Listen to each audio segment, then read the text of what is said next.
¿cómo están? Mi nombre es Vero y en este día vamos a estar viendo las religiones de misterio y su influencia en el mundo grecorromano. Y además vamos a estar utilizando este tema para luego hablar del cristianismo, de las formaciones del cristianismo y cómo esto se ve reflejado en el Nuevo Testamento. Así que espero que este tema les interese. El libro de base que vamos a estar utilizando para esto es el libro de la comunidad de Pablo de Robert Banks. Y este libro lo vamos a estar viendo principalmente para la serie de videos que vamos a hacer, que es acerca de la formación de la familia, de la iglesia. Y bueno, vamos a ver todo este entorno que tenemos alrededor del Nuevo Testamento y vamos a ir conociendo su contexto, su trasfondo cultural y cómo eso nos afecta como cristianos y también qué cosas podemos aplicar hoy en día. Así que espero que esto les resulte súper interesante. Vamos a estar compartiendo las diapositivas. Va a ser breve, pero les prometo que va a valer la pena. ¿Qué son las religiones de misterio? Bueno, las religiones de misterio son escuelas religiosas. Estas escuelas religiosas tenían iniciados y se distinguían por formarse en grupos. Estas escuelas religiosas subsistían con escuelas filosóficas, como por ejemplo una que habrán conocido es el estoicismo, y también subsistían con el imperio, es decir, eran un complemento y no un reemplazo. Sacando el ejemplo de la diosa Mitra, tenemos que en estas comunidades se aceptaban a todos y a todas, giraban en torno a divinidades, y esto es algo a tenerlo en cuenta. Y en general se basaban en torno a un mito acerca de los orígenes del mundo o de la historia de un dios en cuestión, y tenían carácter secretista. Quiero poder leer lo que dice Justo González al respecto. Para eso vamos a utilizar este libro. Como les dije, yo tengo libros que son de soporte y otros libros son libros más bien de apoyo. Entonces, vamos a leer la página 32 del libro Historia del Cristianismo, obra completa desde la era de los mártires hasta la era inconclusa de Justo González. Esta edición, si no me equivoco, es del año 95, exactamente es edición del 2009, dice edición 4 colores en un tomo. Así que acá tenemos esta edición. Y la primera edición fue de 1994. Bien, utilizando esta edición, vamos a ver lo que dice el libro. Vamos a ir, recomiendo, si tienen este libro, recomiendo que se lean de la página 30 a la página 34 por lo menos, porque esto nos da un contexto bastante amplio, pero vamos a compartir un poco de lo que dice acá, de lo que nos cuenta Justo González. El sincretismo, que consiste en la mezcla indiscriminada de religiones, fue una característica en la cuenca del Mediterráneo a partir del siglo III a.C. Dentro de ciertos límites, Roma lo impuso, pues el imperio tenía interés en que sus diversos súbditos pensaran que, aunque sus dioses tenían distintos nombres y atributos, en fin de cuentas eran todos los mismos dioses. Al panteón romano se fueron añadiendo dioses provenientes de las diversas regiones. La palabra panteón quiere decir precisamente templo de todos los dioses. Yo ahí continúo leyendo. Esto está en la página 31. Y yo quisiera mostrarles esta imagen, que espero que se pueda observar bien. Perdón que voy a cambiar acá la cámara. Quiero mostrarles esa imagen, una impresionante vista del gran anfiteatro de Éfeso desde lo alto de las gradas. Miren eso, es enorme. Y bueno, acá tenemos algunas otras cositas. En particular, bien que está reflejada en la cámara. Ay, perdón, que no puedo leerlo. Ay, esta cosa pesa mucho. Bien. Pero les quería mostrar eso. En particular, les quiero decir, ya que empezamos hablando del Panteón de Dioses, Michael Berg puso un video donde participan N.T. Wright y Bart Ehrman. Les recomiendo que lo vayan a ver con subtítulos que no tiene subtítulos, pero bueno, con los subtítulos en inglés que les proveen, porque está muy bueno y introduce este tema, pero de un punto de vista más visual. Entonces, acá vamos a ver algunas cosas y ahí van a ver bien lo visual, van a ver lo de Mitra, van a ver lo de Artemisa. De Artemisa ya estuvimos hablando, pero tal vez podemos meternos un poco más en estos temas. Y quisiera que me comenten a ver si les gustan estos temas, porque normalmente en las iglesias es escuchado que se habla, no sé, de Spurgeon, de todas esas cosas, pero no se habla del contexto. Y a nosotros nos cambia mucho el contexto del Nuevo Testamento. Muchísimo, en cómo vivimos nosotros como cristianos. Vamos a continuar. Vamos a leer la página 32. Y les voy a mostrar acá, de vuelta,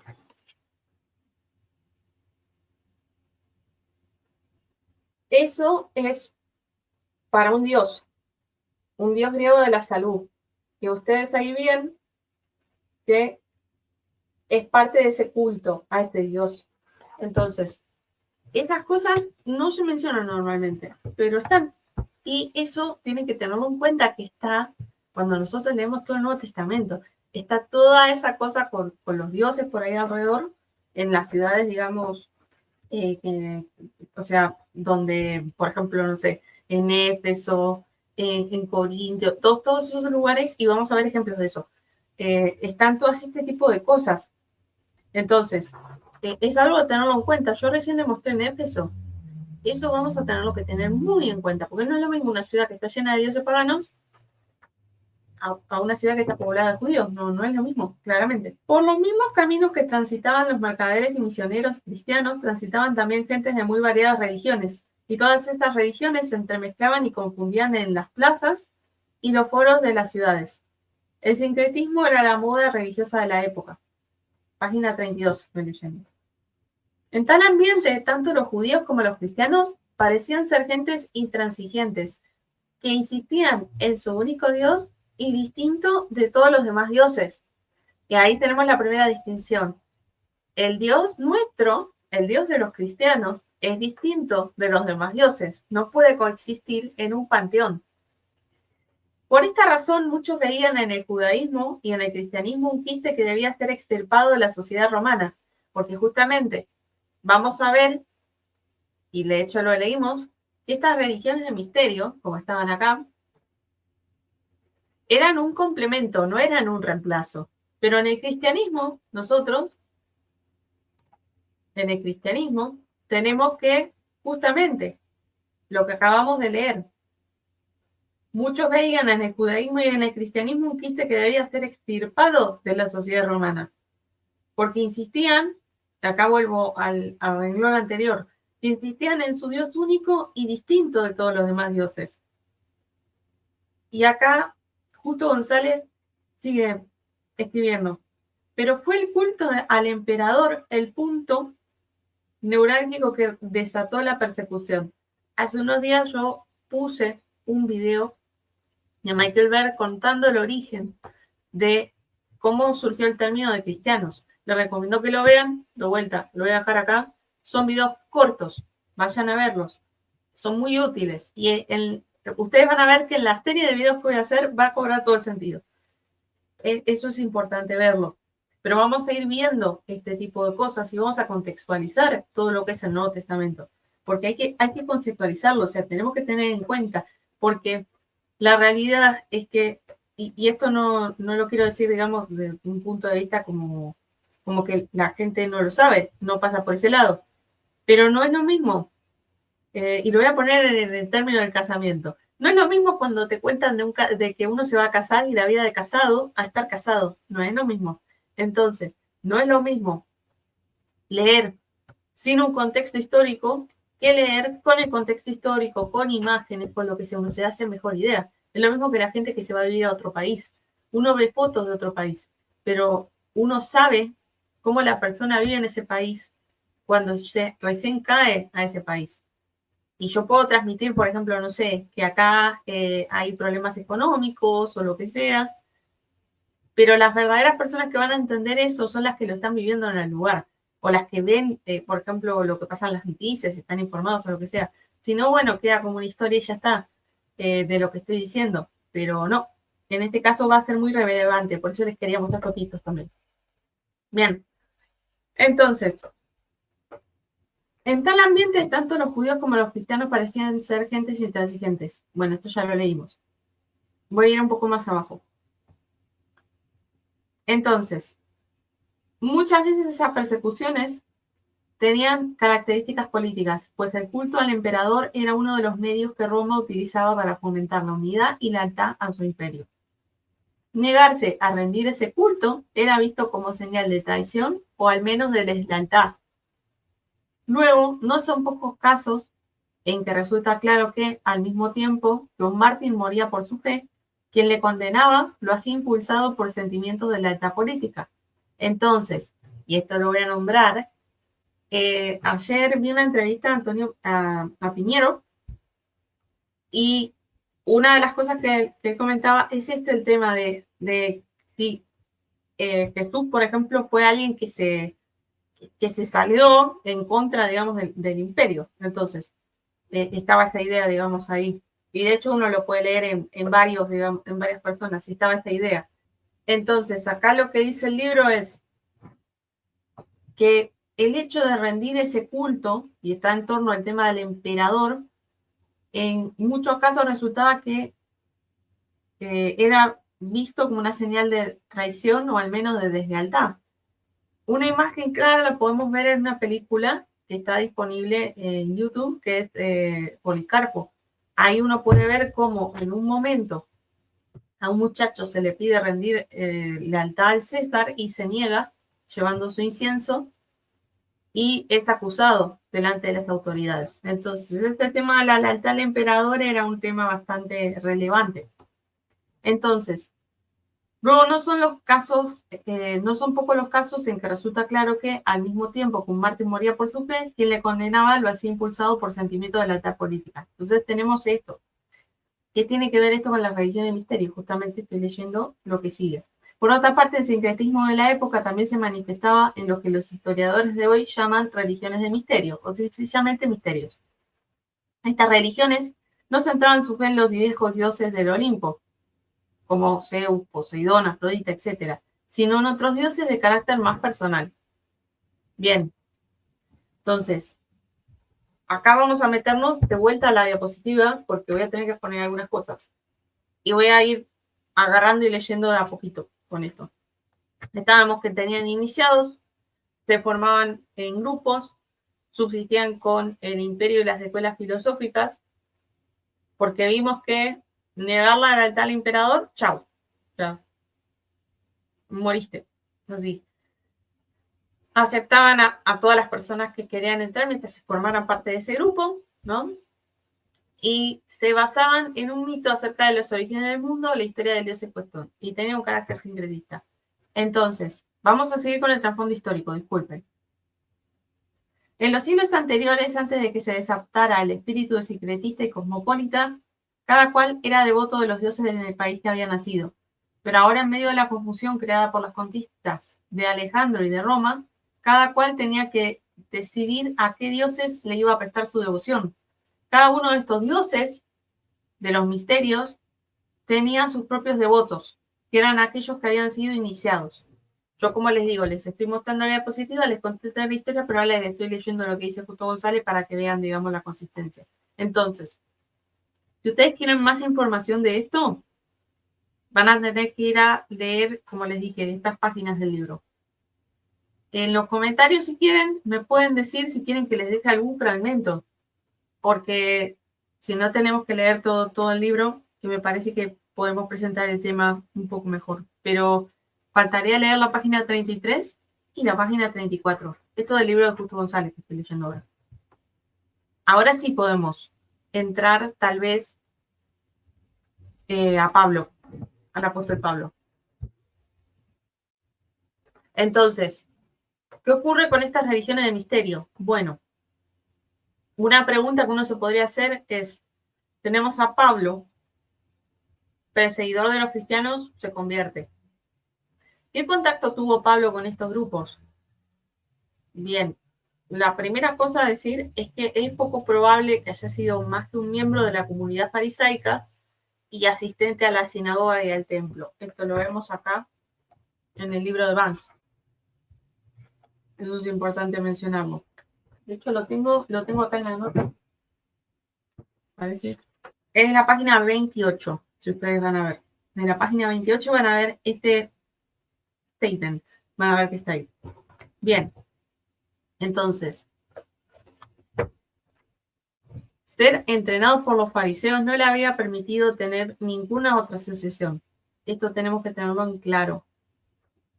Ocasionalmente, luego, en el libro de Hechos, vemos que se los cruzó en Éfeso a estos grupos. Como les mostré al principio en el libro de Justo González, que había en Éfeso esas cosas. Entonces, tenemos el caso de los plateros. E indirectamente lo trata Pablo con los corintios. Perdón, ahí me faltó una mayúscula. Corintio va con mayúscula. Ahora me quedé pensando, no, porque está bien, porque no está bien. Si fuese argentino, por ejemplo, sería minúsculo. No, está bien como lo anoté. Le falta un punto, eso sí. Bueno, en Hechos 19, 24-27 tenemos el siguiente texto. Resulta que un platero llamado Demetrio hacía réplicas en plata del templo de la diosa Diana, con lo cual ganaban mucho dinero los artífices. Demetrio reunió a los obreros y les dijo: amigos míos, ustedes saben que este oficio es para nosotros una buena fuente de ingresos. Pero como han visto y sabido, Pablo ha persuadido a mucha gente de que no son dioses los que hacemos con nuestras manos. De esto ha convencido a mucha gente, no solo en Éfeso, sino en casi toda Asia. Esto no solo desacredita y pone en peligro nuestro negocio, sino también al templo de la gran diosa Diana, que es venerada en toda la provincia de Asia y en el mundo entero. Esto la despoja de su divinidad y su majestad. Esto es muy fuerte, claramente es muy fuerte. Esta última afirmación está diciendo que lo que está haciendo Pablo está generando problemas porque está sacándole lugar al culto a la diosa Diana y al negocio que estaban llevando eso. Entonces Pablo ya se estaba metiendo en un asunto bastante importante, y este tema de las divinidades y de los poderes va a ser de vital relevancia para el Nuevo Testamento, para el contexto del Nuevo Testamento. Vamos a continuar leyendo. Uy, me salté uno. Entonces, tenemos todo este contexto donde está básicamente también el concepto de libertad. ¿Qué quiere decir libertad? Esto lo vimos ayer un poco con el tema de los estoicos. Les recomiendo ver un poco ese video. Sé que son muchos conceptos juntos, pero si lo anotan van a darse cuenta que después buscando se va a entender un poco más la idea. De igual forma después lo vamos a apreciar más, porque eso es un avance. El concepto de libertad. ¿Qué diferencia había del concepto de libertad del apóstol Pablo y de los cultos de misterio? Porque muchas veces se suele pensar que Pablo es estoico. Pero, como les dije, no hay que olvidarse que él estuvo ahí en el seno de los fariseos. Eso no hay que olvidárselo. Y eso cambia mucho de ciertas cosas. No quiere decir que los cristianos no hayan, luego después, más adelante sobre todo, sido influenciados por el estoicismo y por el platonismo. De hecho, eso es una de las cosas que critica Anti-Wright cuando dice que los cristianos están muy influenciados por el platonismo, de los cuales no era la idea original. Entonces, vamos al concepto de libertad. En los cultos de misterio tenemos liberación de cosas como el destino o la liberación del cuerpo. Y tenemos el tema de adherirse a prácticas rituales o ascéticas. Y la libertad llega por experiencias místicas. Esto lo vamos a ver en la página 39. Yo les quiero dirigir a todas las páginas porque me parece importante, me parece un carácter ético cristiano. Y sobre todo esto no se hace mucho hoy en día. Pero al menos a mí cuando me enseñaron en la facultad, siempre nos decían, bueno, ya lo último no, pero siempre nos decían dónde podemos leer y en qué partes de la bibliografía. Y me parece que es bueno poder hacerlo con el resto, porque eso lo que hace es que las personas puedan seguir una explicación. Vamos a la página 39, perdón, la página 38 y 39 vemos. Puede que Pablo haya tenido que tratar con otro punto de vista de la libertad que fue introducido en algunas comunidades provenientes de los cultos de misterio. En estos círculos se entendía la libertad primordialmente como liberación de cosas tales como el destino y esencialmente como liberación del cuerpo.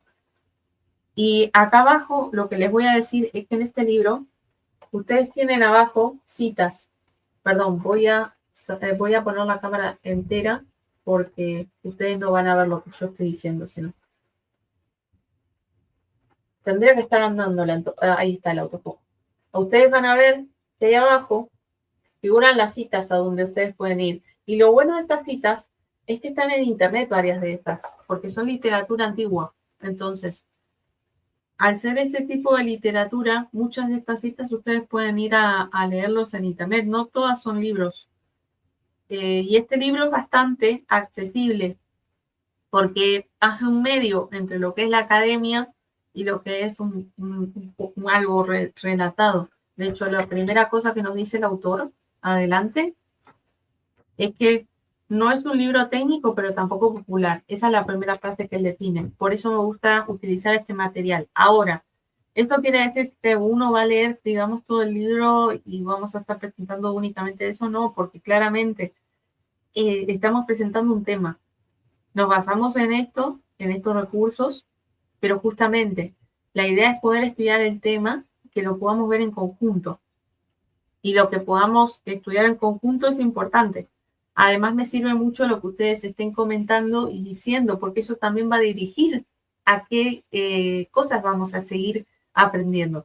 Entonces, es importante que ustedes comenten qué dudas o qué cosas podemos hablar para dirigir el estudio hacia el lugar. O sea, ustedes acá tienen el poder de dirigir el estudio donde quieren. Y eso está muy bueno. Y eso no es un poder que normalmente la gente lo tenga. Pero en este caso ustedes lo van a tener. Y, o sea, vamos a estar basados en esto, pero las preguntas y todo eso que vaya surgiendo van a estar siendo contestadas. Eso es lo importante. Entonces, vamos a seguir leyendo, pero en la página 39. Y a todo esto, los que puedan conseguirse el libro, consíganselo porque así lo pueden ir leyendo mientras yo voy haciendo los videos. Yo igual esto lo voy a dejar en la cajita, en un comentario piñado. Yo lo dejo en la descripción, pero nadie la lee, así que voy a dejarlo en un comentario piñado. Así ustedes pueden conseguir esto si quieren. Hablaban también de la libertad de la impureza, pero esta se consideraba sobre todo como una cuestión ritual. La libertad positiva que se disfrutaba se limitaba a la adherencia a varias prácticas ceremoniales y ascéticas. Esta tendía a ser un fin en sí misma, solamente sujeta en lo mínimo a la ley externa o al dominio de sí mismo. Y acá vemos, de vuelta, voy a presentar. ¿En qué difiere este concepto de libertad con el concepto de libertad de Pablo? Bueno, la libertad de Pablo era para y no del cuerpo. O sea, es para el cuerpo, para y no de. Y no estaba dirigida explícitamente al prójimo. Y estaba dirigida explícitamente al prójimo, me trabé, perdón. No está concebida para el disfrute de uno o del individuo. Y eso llega por medio del espíritu y no como un poder. Acá tenemos otra vez el concepto del tema del poder, que lo tenían ellos en los cultos del misterio. Entonces, Jesús se dirige a la persona y en vez de absorberla, cada uno, digamos, retiene su identidad real. No tenemos estas cosas de éxtasis o esas cosas raras que sucedían, sino que tenemos esta cuestión de que Jesús se dirige a la persona. Entonces, podemos leer, asimismo, la libertad que los cultos prometían llegaba por una experiencia mística y secreta que abrumaba al individuo y lo fundía, temporalmente al menos, con el poder divino. Acá estoy explicando lo del poder, esto para el culto del misterio. Sin embargo, según Pablo, Dios se allega a una persona por medio del Espíritu, y no meramente como un poder, dado que Cristo se dirige al individuo en vez de absorberlo en él, y cada uno retiene su identidad real. Ambos conceptos poseían ciertamente una dimensión corporativa, pero los cultos de misterio estaban basados en una comunidad de intereses y no en una responsabilidad, y se caracterizaban por un ritual compartido, en lugar de un servicio mutuo. Los cultos de misterio diferían claramente unos de otros en énfasis, y algunos, como el culto a Isis, en sus formas tardías, lograron una concepción más personal de la lealtad y una mayor comprensión moral de la obligación. Entonces, acá yo no voy a seguir profundizando en el tema de libertad porque vamos a ver después eso. Pero sí quería hacer esta pequeña presentación de esta parte. Vemos que la libertad para este tipo de cultos era diferente a la libertad que nos proporciona, digamos, que muestra Pablo que la tienen los cristianos. Entonces, vamos a seguir, no sé por qué no sigue esto. Si no me estoy olvidando nada, me lo voy a acordar en un rato, ya voy a volver a porque me olvidé lo que iba a decir. El tipo de reunión.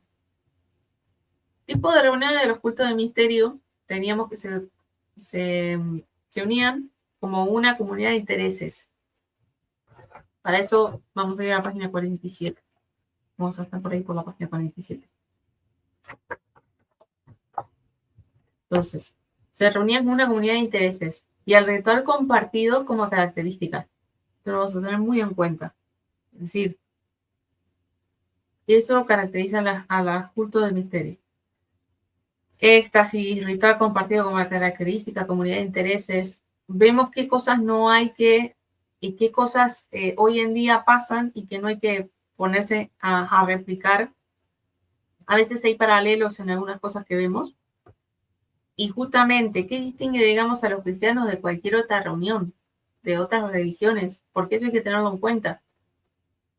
Bueno, vamos a ir viendo este tipo de cosas. Pablo dice que no es solamente una asociación humana, un grupo de personas es un grupo de personas con la misma mentalidad, o sea, me trabé, perdón, empiezo de vuelta. No es solo una asociación humana, o sea, un grupo de personas con la misma mentalidad que se reúnen para un propósito religioso, sino que es algo divinamente creado. Esto lo vemos en la página 47. Es decir, esta comunidad la creó Dios. Punto. La creó Dios. Otras preguntas que uno podría hacerse. ¿Reuniones grandes o chicas? Para eso podríamos ir a la página 50. Acá dice que no queda tan claro eso. Les invito a poder leerlo después o lo puedo dejar abajo, como quieran. Eso lo dejo a su opinión. Pero lo que nos dice básicamente en la página 50 es que voy a leer este extracto. No podemos decir con certeza si la iglesia se reunía regularmente ese día, se está hablando del primer día de la semana, o había sido escogido porque Pablo partía la mañana del siguiente día. Esto tenemos en la parte que dice frecuencia y tamaño, en cuanto a las reuniones cristianas primitivas. Si se refiere a lo primero, o sea, que se reunía el primer día de la semana, que es lo más probable, todavía no está claro si las reuniones semanales eran de todos los cristianos o de los grupos más pequeños. La manera tan vaga en que Pablo se refiere a las reuniones de toda la iglesia sugiere que esta se reunía menos de una vez por semana. Estamos hablando del principio, ¿no? Porque el libro, y esto es importante aclararlo, empieza en el capítulo 3 como la iglesia como reunión doméstica y va desarrollando cómo se desarrolla, digamos, el desarrollo de la iglesia en el tiempo, pero para este capítulo aclara que es así. Y vamos a ver después cómo sigue el desarrollo de la iglesia, porque va cambiando a medida y va desarrollándose a medida que se van escribiendo las distintas cartas. Y eso va a ser algo que lo vamos a ir viendo de a poco. Entonces, las asociaciones voluntarias y de culto se reunían una vez cada mes. Estas reuniones cristianas más grandes bien pudieron haber seguido el ejemplo. Acá está comparando de vuelta. Entonces, algo que tiene de valioso, por ejemplo, el libro este, que también hace comparaciones entre lo que había alrededor y el cristianismo. Esto para quienes estén interesados en profundizar acerca de su fe o aquellos que estén interesados en la fe cristiana les puede interesar mucho, porque normalmente se habla de la fe cristiana y se habla de ciertos temas, pero estos temas no. Y estos temas son importantes, porque esto nos dice cómo se formó el cristianismo y cuál es el centro, el fundamento del cristianismo, que es Jesús. Y esto, como les dije, ayer justo estaba viendo esta charla de Piñero y Piñero decía, el fundamento es Jesús. Decía, no, y decía que no es el fundador, es el fundamento. Y Pablo tampoco es el fundador. Entonces yo me acuerdo que retuve eso de ayer, de esa charla que estaba ahí, esa entrevista. Vamos a seguir. Creo que ahí terminé con esto. Pero yo les voy a compartir algo que armé yo. Y esto, sean cristianos o no cristianos, les va a servir igual, porque vamos a introducir un poco algunas ideas que distinguen, y como les dije, distinguen claramente las comunidades cristianas como algo divinamente creado, a lo que vendría a ser el resto de las comunidades. Para eso yo les voy a compartir un artículo que realicé hace unos meses que habla acerca de las metáforas de la iglesia para Pablo.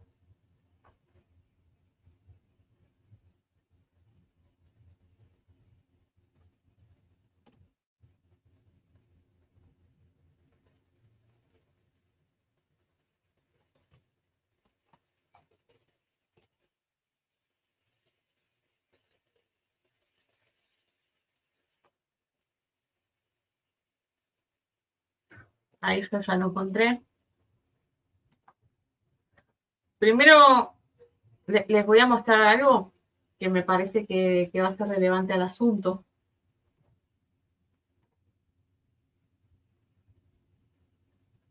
Les quiero mostrar esto. Esto es muy simple. Dice Pablo y sus colaboradores. Este título yo también les haga, no sé por qué es un título doble, pero acá me tomé el trabajo y ustedes cuando entran a mi página van a ver que le aparecen los versículos acá, de anotar los colaboradores de Pablo, los que figuran como colaboradores o que se les llaman de esa forma. Y ustedes van a ver ahí en la pantalla que dice colaboradores en cada uno de esos. Bueno, el favorito es que también dice colaborador. Mente.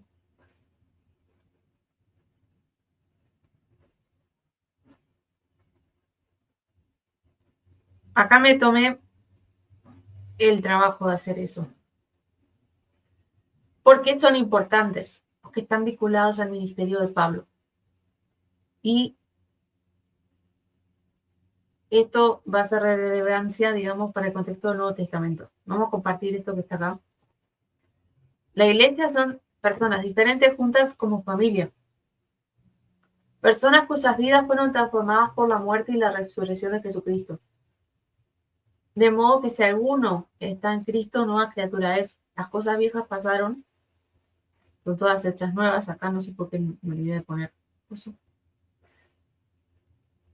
Y acá dice, así también vosotros considerados muertos al pecado, pero vivos para Dios en Cristo Jesús.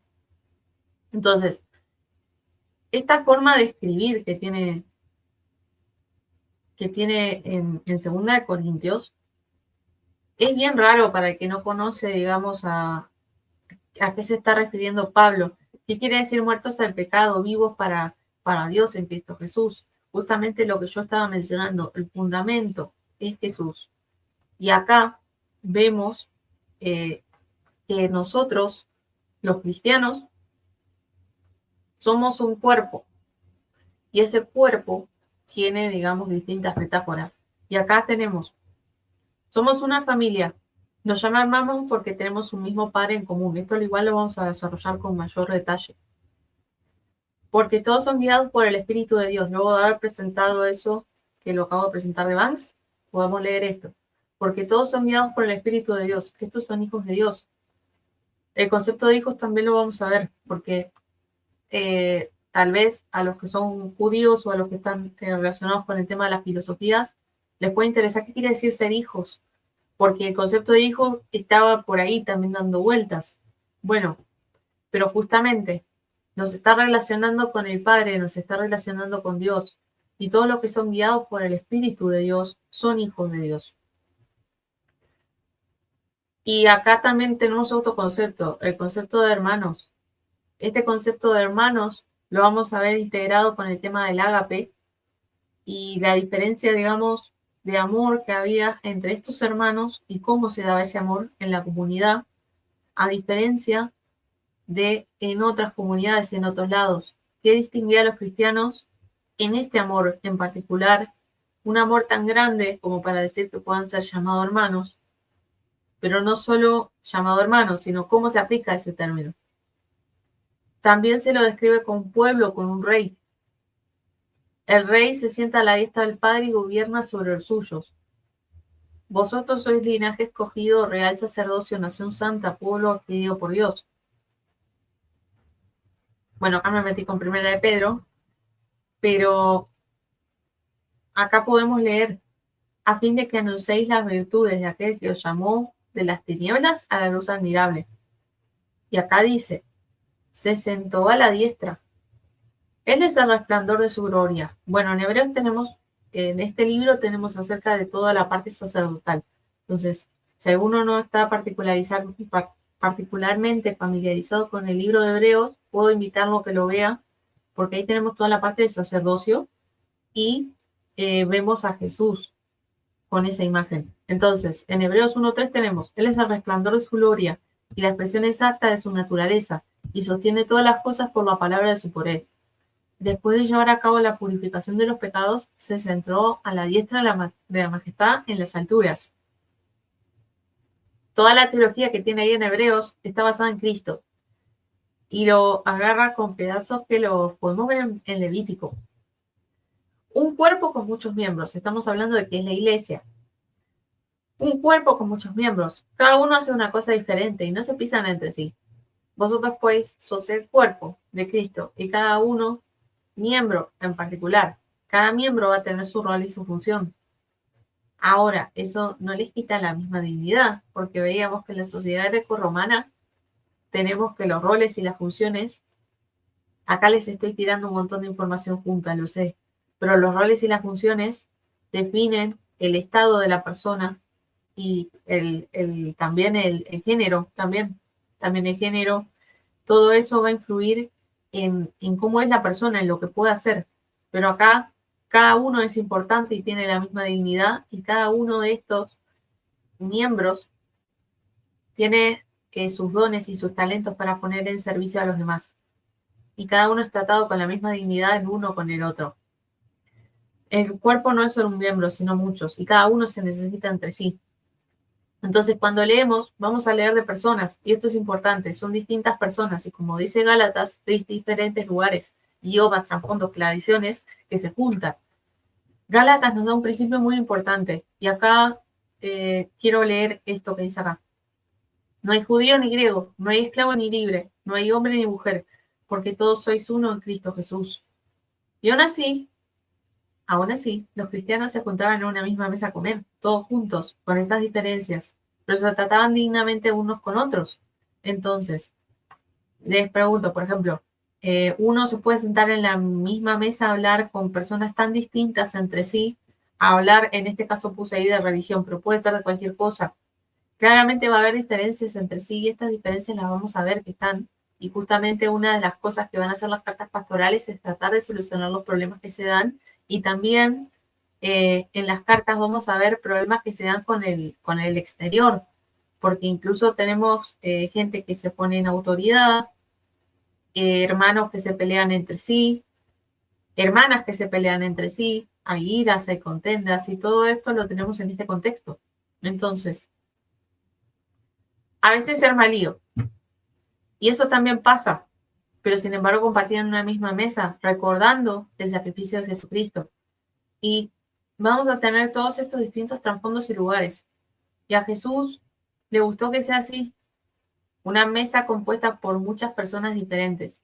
Quiero llamar la atención también para recomendar un libro, que es el libro del doctor Abiser Kerit, que es el de Todos a la Mesa. Ese libro lo pueden conseguir en Kindle, después voy a dejar el enlace abajo también. Ahí habla un poco de este tema de la mesa del Señor y qué implicaba, y me parece una buena lectura. Además, conecta con este tema y muestra la claridad de la diferencia que había en torno a otras cosas que había alrededor surgiendo que no eran justamente los seguidores de Jesús. Y vamos a mencionar algo más, que no es menos a lo que estamos mencionando. El cristianismo, al principio y en sus orígenes y luego, se desarrolló en torno a un libro. Entonces, es una religión de libro.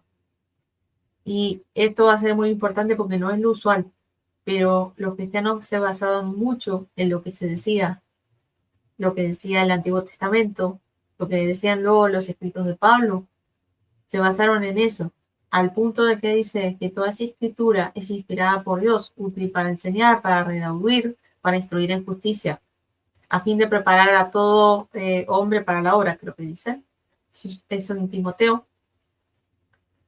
Entonces, ese libro o ese conjunto de libros va a ser importante, o ese conjunto de escritos, depende de cómo lo quieras llamar, yo lo estoy tratando de bajar a la tierra lo más moderno posible, va a ser muy importante para la formación de esta comunidad.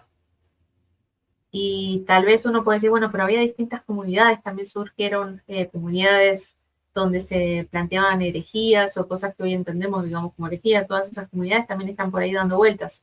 Es más complejo, por eso hay que seguir investigando, hay que seguir explicando, y lo bueno es que lo podemos estar mostrando todos juntos y vemos la distinción que hay entre esto y otras cosas, entre el mensaje de Jesús y el mensaje de los demás.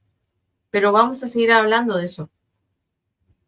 Entonces, en Roma algunos comían carne y otros no. Recibida al débil y en la fe. Acá estoy entrando directamente a ejemplos concretos de problemas que surgían. Recibir al débil en la fe, uno cree que se ha de comer todo, otro que es débil, que come legumbres. En Corinto, algunos adelantaban a esta cena, a la cena del Señor. Cuando os reunís, esto no es comer la cena del Señor, porque al comer cada uno se adelanta a tomar su propia cena. También hubo conflictos entre creyentes en las distintas ciudades y hasta tensiones entre líderes. Cuando Pedro vino a Antioquía, le resistí cara a cara, porque era de condenar. Todo esto lo vemos en las mismas escrituras, porque la Biblia, inspirada por el Espíritu, y acá cito lo que yo dije, y esto de hecho me gustaría poder verla un poco más grande, esta cita de 2 de Timoteo 3:16, que dice, toda escritura es inspirada por Dios y útil para enseñar, para reprender, para corregir y para instruir en justicia, a fin de que el hombre de Dios sea perfecto, equipado para toda buena obra. Bueno, más o menos estaba bien. Ahí, perdón que lo veía en otra pestaña. Entonces, tenemos personas con problemas legales reales, con situaciones reales. Tenemos un contexto donde tenemos mucha pluralidad de cosas. Y tenemos a gente que está siguiendo a Jesús y las enseñanzas de Jesús como fundamento. Entonces, tenemos todo esto para ver cómo lo aplicamos y cómo lo aplicamos con paciencia, con gracia y con verdad.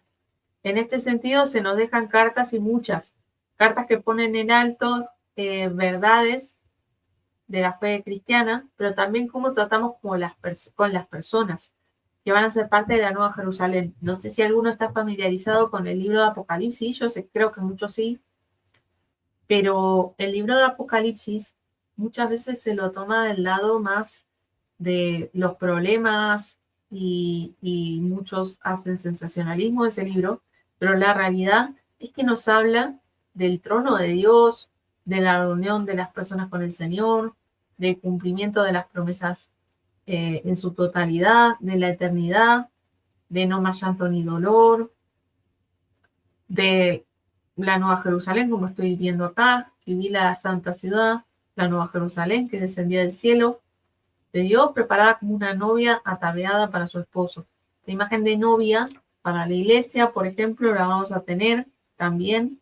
Vamos a tener este tipo de imágenes. Y es fundamental decir que hay 2 mandamientos que son esenciales, y es amarás a Dios con todo tu corazón, con toda tu alma y con toda tu mente. Y el segundo es igual de importante, amarás al prójimo como a ti mismo. Nosotros no podemos solamente amar a Dios, tenemos que amar a los hermanos, a la iglesia. Y eso es algo que lo vamos a tener que retener. Entonces, como último, les dejo esto que sigue acá. ¿Cómo lidiamos con nuestros vecinos, con nuestros hermanos? Nos da la escritura, y esto es en una presentación de video, pero nos da un carácter general. Nos dice que nos animemos mutuamente, que nos consolemos, que nos edifiquemos, que nos exhortemos. Acá tienen todos los versículos. Jesús se entregó a la iglesia, se entregó a sí mismo por ella. Jesús amó a la iglesia. Entonces, la cosa no pasa porque Jesús me salvó a mí, tampoco pasa por ir a la reunión de iglesia, porque si no, tampoco pasa por eso como una reunión de voy y ya está. Pasa por la relación que nosotros tenemos con Jesucristo, y también pasa por la relación que nosotros tenemos con los demás. Y eso vamos a estar estudiándolo. Yo tengo una canción que es donde hay humildad, ahí está su gloria. Esa canción la pueden ir a buscar y habla un poco acerca de algunos problemas que se dan en las comunidades cristianas respecto a diferencias. Y yo acá en la canción coloco: Jesús murió por su elegida, no la desprecies. Hay hermanos que nos aguantamos menos que otros, eso va a pasar siempre, pero hay momentos donde marcamos que están mal y eso también es parte del amor. Entonces, si hay un hermano que está pecando, nosotros también vamos a ir a decirle a ese hermano que está pecando. Y así también como vamos a decirle, che, estás mal, vamos a decirle, estás bien. Vamos a animarlo, a consolarlo, a edificarlo, vamos a hacer todo eso. Entonces, pasa por el lado de ser honesto con la otra persona, formar un vínculo de amor. Ese vínculo honesto, sincero de amor, con respeto, con dignidad. Y Jesús nos tiene que ayudar a vivir en este edificio, en esta imagen de edificio con nuestros vecinos, a caminar en esta familia de Dios, a veces riéndonos, a veces llorando, pero siempre juntos. Entonces, nosotros somos edificados para morada de Dios en el Espíritu. Esta frase es potentísima en teología. Entonces, nosotros somos el templo del mismo Espíritu y eso es muy fuerte. Por último, hoy, hace poco, bueno, ahora sí se hace mucho, escuché a alguien comparar la iglesia con el arca de Noé, llena de animales muy distintos y probablemente no se habrían elegido entre sí, pero Dios nos metió en la misma barca para salvarlos. Esto es una historia, ¿no? No sé si será la mejor descripción, ustedes me dirán, pero si lo pensás, no estaban ahí por afinidad, sino por gracia, y no se bajaron hasta que pasó el diluvio. Entonces, tenemos que acompañarnos mutuamente. Espero que esta presentación introductoria de las religiones de misterio les haya gustado. También es una excusa un poco para presentar el libro de Banks. Y sé que fue largo, pero espero haber tocado varios puntos que muestren que no es tan sencillo este tema y que vamos a tener que seguir indagando y contextualizando. Y vamos a ver cómo es que estas cosas que están ahí presentes en estas ciudades, ya hablamos de los poderes en su momento y todo eso. Quiero que me comenten si les gusta más la parte espiritual o si les gusta más la parte histórica, o si les gustan las dos, porque yo puedo agarrar para los dos lados. Hay bibliografía para los dos lados. Hay algunas cosas de ver que están interesantes con el tema de los poderes. Eso me gustaría tocarlo a mí, pero bueno, yo le voy a dejar la opción a ustedes para que elijan. ¿Para qué lado quieren que vayan? Porque yo también entiendo que lo que estoy haciendo lo estoy haciendo para el Señor, pero también lo estoy haciendo para los hermanos y para aquellos que puedan estar mirando. Entonces, me interesa lo que puedan opinar de esto y espero que, bueno, que pueda estar haciendo un buen trabajo con esta exposición. Me estoy tratando de hacer de libros, así que si alguno quiere colaborar, abajo van a estar los enlaces.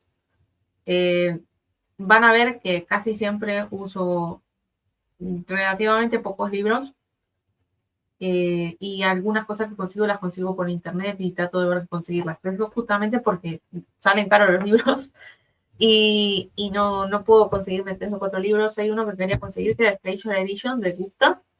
Ese libro, por ejemplo, lo quiero conseguir. Después quiero conseguir uno de Bert de los concilios. Entonces, si alguno me quiere ayudar con eso, la agradezco. Si no, bueno, vamos a ir de a poco y voy a ir guardando plata como vine haciendo. Voy a seguir con el tema de los libros, pero por ahora vamos a usar estos. Así que bueno, les agradezco. Espero que puedan pasar un lindo día el día de hoy o noche, porque depende de la hora que lo estén viendo. Y que me dejen en los comentarios las cosas que les estuve preguntando. Les estuve preguntando qué les parece el estudio, qué cosas les gustaría que hablemos más adelante, quedó alguna duda, ¿Algún libro de recomendación para este tema que quieran sumar? Porque hay varios y sobre todo quiero que pueda hacer bibliografía en español, aunque este de Stranger Edition de Gusta, por ejemplo, está en inglés, y tengo uno de Gálatas también de Gusta que está en inglés, pero principalmente, bueno, vamos a basar en este, pero no quiere decir que en algún momento no podamos agarrar otro y hacer el principal el otro, y viendo qué nos dice la Biblia, porque eso es lo que quiero que también se lleven, que esto pueda servir para que ustedes puedan estudiar mejor las escrituras y acercarse más a Dios, y que conozcan quién es Jesús. Así que bueno, espero que pueda haber sido clara y que esto les sirva, y les agradezco por su tiempo. Muchas gracias.